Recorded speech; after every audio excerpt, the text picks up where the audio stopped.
Assalamualaikum warahmatullahi wabarakatuh. Perkenalkan, nama saya Amelia.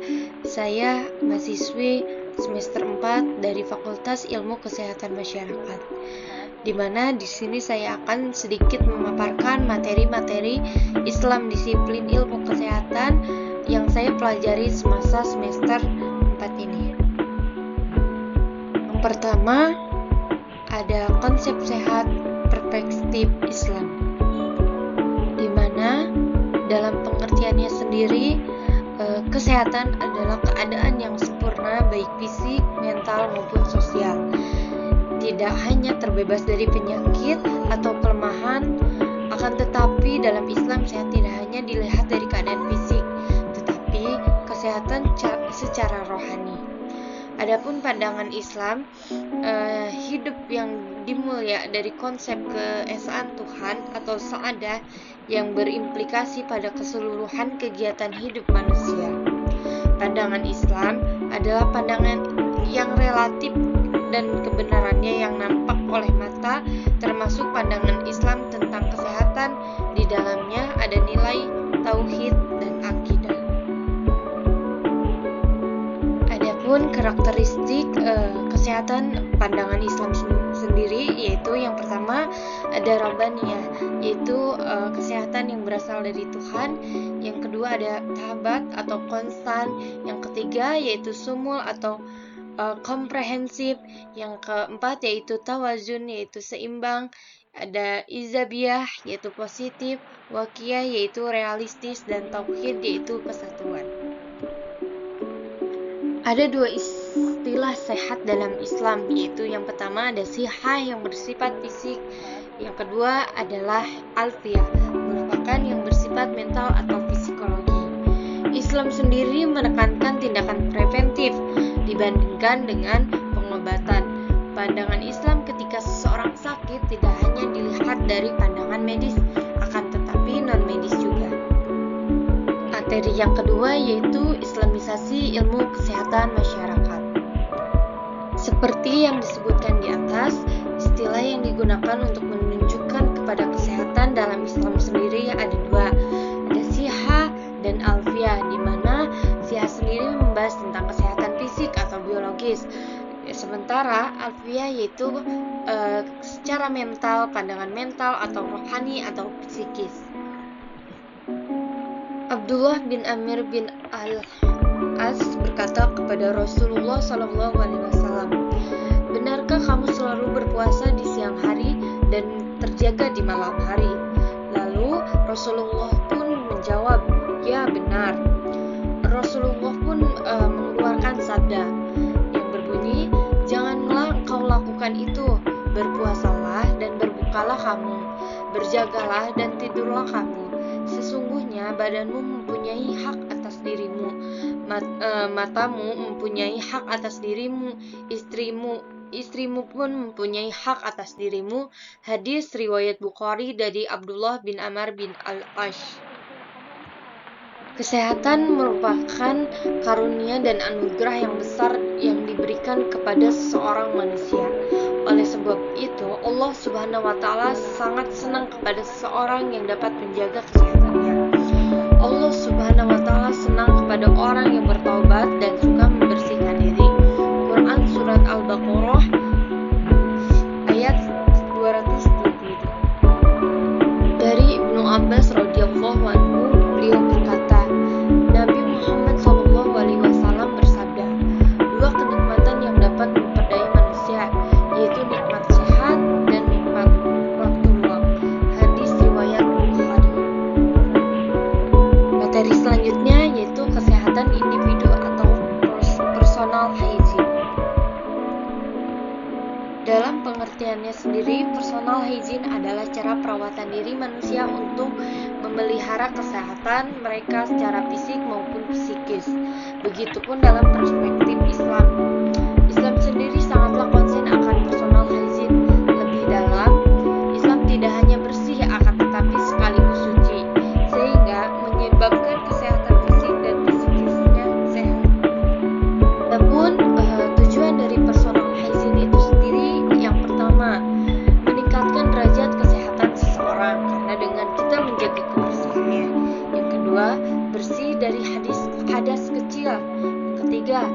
terjaga dari penyakit, dan yang selanjutnya yaitu selalu dalam keadaan suci. Jenis-jenis personal hygiene dalam Islam sendiri yaitu kebersihan kulit, kebersihan pakaian, memakan makanan yang halal, kebersihan lingkungan, dan yang terakhir yaitu menjaga sunnahul fitrah.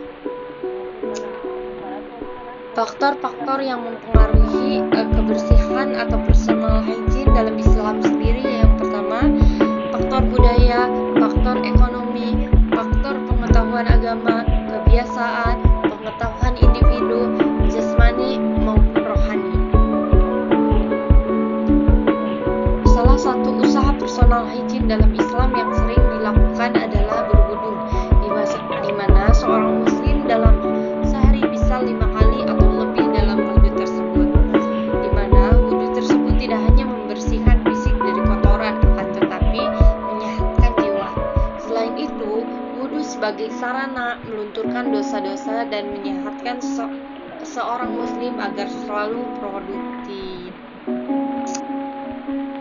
Materi selanjutnya yaitu pandangan Islam tentang kesehatan keselamatan kerja. Kesehatan keselamatan kerja adalah upaya untuk menyelamatkan pekerja dari kecelakaan kerja. Islam memandang konsep ketiga lebih komprehensif, tidak hanya dipandang dari keselamatan secara fisik, akan tetapi dari berbagai pandangan untuk membantu dan mensejahterakan baik perusahaan maupun pekerja. Adapun 5 hal esensi dalam kesehatan keselamatan kerja perspektif Islam. Yang pertama yaitu menjaga agamanya. Yang kedua yaitu menyelamatkan nyawanya. Yang ketiga menyelamatkan kesehatan akalnya. Yang keempat menyelamatkan keturunannya. Dan yang terakhir yaitu menyelamatkan finansialnya. Adapun hal-hal yang dapat dilakukan perusahaan untuk menjaga kesehatan keselamatan para pekerjanya. Yang pertama, menyediakan alat pelindung diri. Yang kedua, mengatur jam kerja yang lebih sehat dan efisien. Yang ketiga yaitu menyediakan klinik atau alat pertolongan pertama. Dan yang terakhir, menyediakan jalur darurat evakuasi. Materi selanjutnya yaitu promotif, preventif, kuratif, dan rehabilitatif dalam pandangan Islam. Yang pertama yaitu promotif. Promotif adalah usaha untuk memperkenalkan atau memberitahukan kepada masyarakat dalam mencegah datangnya penyakit kepada diri kita maupun orang lain. Hal tersebut harus dilakukan dengan kesabaran dan tidak terburu-buru. Hal tersebut harus dilakukan sesuai dengan karakter masyarakat yang ada. Yang selanjutnya preventif adalah usaha untuk mencegah penyakit masuk ke dalam tubuh. Dalam Islam, upaya pencegahan preventif lebih diutamakan dibandingkan dengan pengobatan atau kuratif, karena pencegahan lebih banyak manfaatnya. Dengan mencegah, kita dapat menjauhkan penyakit dari tubuh kita. Sebagai seorang muslim tidak boleh mendatangkan keburukan yang membahayakan baik bagi dirinya maupun orang lain. Oleh sebab itu, kita wajib mencegah segala sesuatu yang mendatangkan keburukan. Hal tersebut dapat dilakukan dengan menjaga pola hidup lebih sehat dan menjaga hubungan baik dengan sesama makhluk hidup maupun dengan Allah Subhanahu wa Ta'ala. Yang selanjutnya yaitu kuratif. Kuratif adalah usaha pengobatan untuk penyakit dalam diri kita maupun orang lain. Pandangan Islam dalam memandang pengobatan yaitu tidak ada penyakit yang tidak dapat disembuhkan. Islam sendiri mengobati penyakit tidak hanya dari pandangan dari satu sisi saja, akan tetapi dari berbagai sudut keimanan. Hal-hal yang dapat dilakukan yaitu memperbaiki hubungan baik dengan Allah Subhanahu wa Ta'ala, memperkuat iman dan mensucikan diri. Dan yang terakhir yaitu rehabilitatif. Rehabilitatif adalah upaya untuk menstabilkan seseorang atau diri sendiri agar sembuh dari penyakitnya dan mencegah adanya trauma akibat penyakit yang pernah dialami. Hal-hal yang dapat dilakukan dalam proses rehabilitatif sendiri yaitu detoksifikasi, yang kedua stabilisasi, yang ketiga adalah pemulihan fisik, mental, dan sosial, yang ketiga yaitu penguatan iman kepada Allah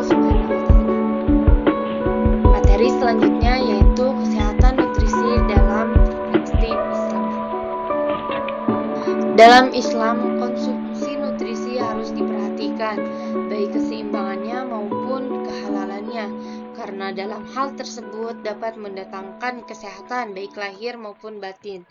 Selain itu, dalam Islam, mengkonsumsi makanan diharuskan tidak berlebihan, karena dengan berlebihan dapat mendatangkan keburukan.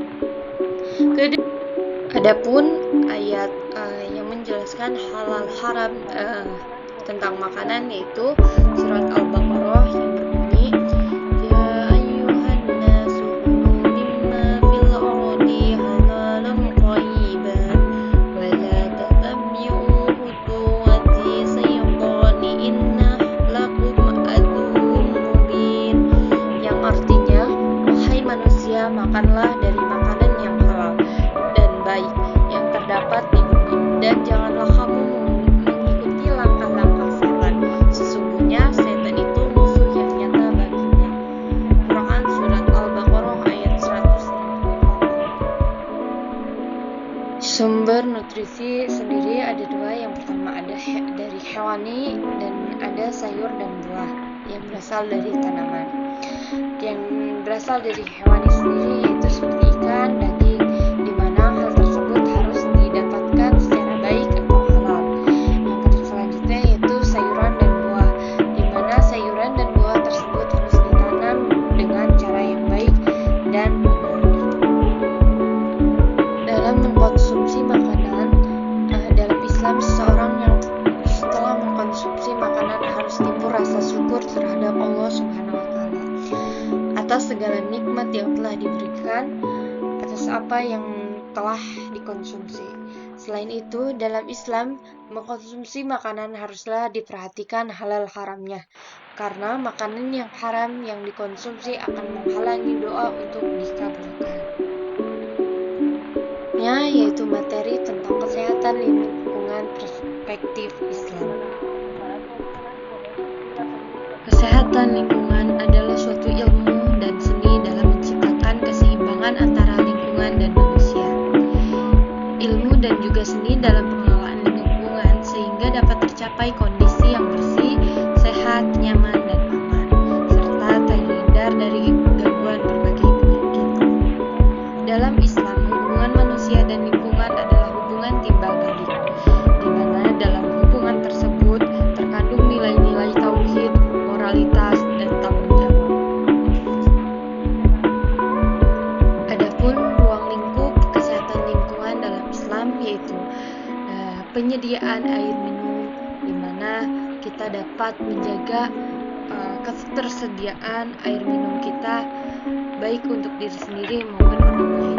Yang ketiga, pengelolaan air buangan, di mana kita dapat menjaga pengelolaan air buangan yang dihasilkan baik dari limbah rumah tangga maupun limbah industri. Yang selanjutnya, hygiene makanan, di mana kebersihan makanan itu sangat dipengaruhi oleh kesehatan lingkungan itu sendiri. Yang selanjutnya yaitu pembuangan sampah, dan yang terakhir yaitu pengendalian dan pencegahan pencemaran baik tanah, udara maupun air. Tujuan dari menjaga kesehatan lingkungan dalam Islam itu sendiri yaitu terhindar dari penyakit yang disebabkan oleh lingkungan yang tidak sehat. Lingkungan menjadi lebih sejuk, bebas dari polusi udara, air menjadi bersih dan aman untuk diminum, dan terhindarnya dari azab Allah yang mengerikan. Adapun permasalahan kesehatan lingkungan yang akhir-akhir ini sering terjadi dan yang banyak menimbulkan dampak buruk bagi kesehatan manusia. Yang pertama ada kebakaran hutan, yang kedua ada pencemaran air, udara, dan tanah, yang ketiga punahnya flora dan fauna, yang keempat adalah perubahan iklim, di mana pada saat ini kenaikan suhu pada bumi itu meningkat secara drastis. Yang selanjutnya yaitu kenaikan permukaan air laut, dan masih banyak permasalahan lainnya. Ketika seorang muslim gagal menjaga kebersihan